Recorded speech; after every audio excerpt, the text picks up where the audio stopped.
So I have a story to tell you about how we got to be certified in the wilderness and how our journey to how we currently operate got to where we are. So remember I told you that I was challenged to organize hikes for a couple of people. Back in the day, there never used to be as many hiking groups as there are currently. And in my heyday, I would say that at any one hike, I would have 80 people on a hike. 80, not 80, not 18, 80, 80. So this particular hike, I remember we had a big bus, which was maybe a 35-seater.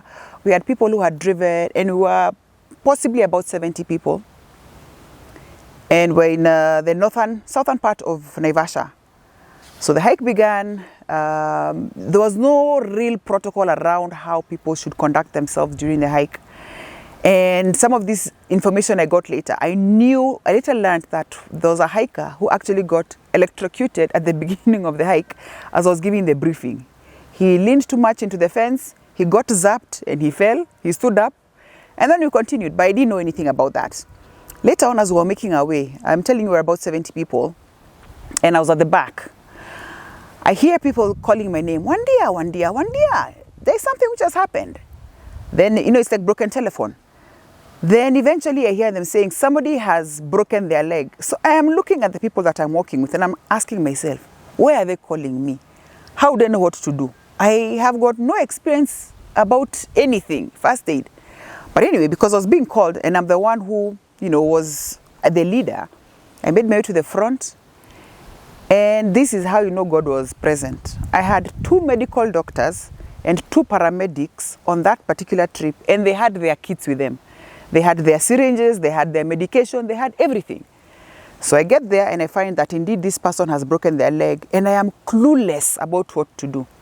I watch the paramedics cut down some trees, or rather some branches, and they created a makeshift, what's it called? That thing, stretcher. They created a makeshift stretcher, and that is how we were able to get that guy out of that place. The guy was about 85 kilos, and it took maybe 15 men to get him out of there. Again, because we're not experienced. As the ladies, we decided to help these men. So what we did is that we took the hiking bags. We took all the hiking bags and we left. Now what that meant is that the men had got no resources, no water, nothing.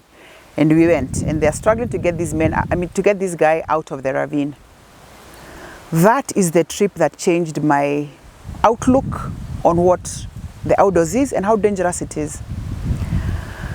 The first thing that I learned was that I'm liable. Once I have accepted money from people, I assume liability and responsibility for them. So it meant that I needed to learn how to take care of these people that I'm leading into these spaces. I went for my first course in first aid at St. John's. They did a brilliant job with me. However, they were not equipped in training, in stuff in terms of the outdoors. So I had to look for a different course. And I found a course which was being run by the Sentinel Outdoor Institute, which is from the United States of America. And I went for a 14-day intense course on how to be a wilderness first responder, which means that I'm certified to be able to deal with any emergencies in the outdoors and to sustain life until I'm able to hand you over for the next level of care. That was a significant and defining moment for Mountain Slyers.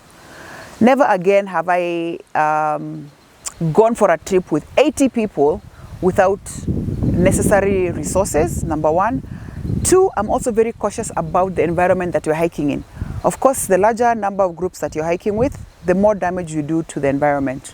So that particular situation is what pivoted my journey as a guide and made me take keen interest into ensure that the people who are trusting me to lead them are actually safe, and I'm doing the best that I can to ensure that they enjoy